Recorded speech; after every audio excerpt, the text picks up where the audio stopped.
remember it like it was yesterday. It was about 15 years ago actually, but I was about to speak on a college campus to a couple hundred students. I was super nervous because I knew that I had a message to share. I knew it was important. I knew they wanted to hear it. They had literally invited me to come and speak. I was still nervous, and I remember that right before I went on stage, I almost had a freaking meltdown, but I didn't because I remembered why I was there. I also reminded myself to have fun, but also to remind myself, number one, to be in service. And so even then, even though this was 15 years ago, I was already remembering, how do I show up in service instead of making it about myself? Because every single time that you make it about yourself, which means that you are saying, no, I don't feel comfortable showing up in front of that person. I don't feel comfortable going on that phone call. I don't feel comfortable doing that live. I don't feel comfortable doing that video.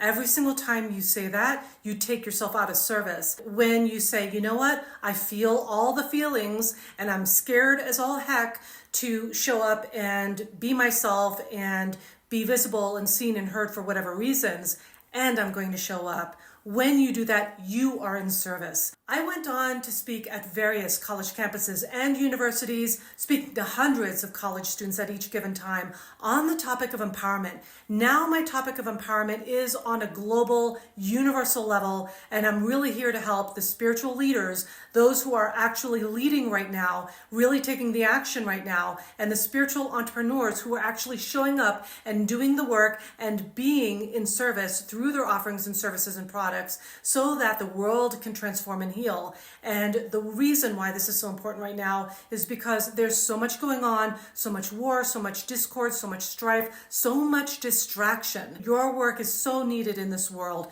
but that doesn't happen until you decide. So I'm here for those who have chosen themselves, who choose themselves now, who are done waiting on their power, who know that they get to fulfill their mission now, because there's no other time, there's no down the road, there's no when I feel comfortable. They know that they're ready to get out of their comfort zone because it happens now. They're choosing themselves now, and I'm so excited to serve you at that level. So if you're feeling this, comment yes to affirm.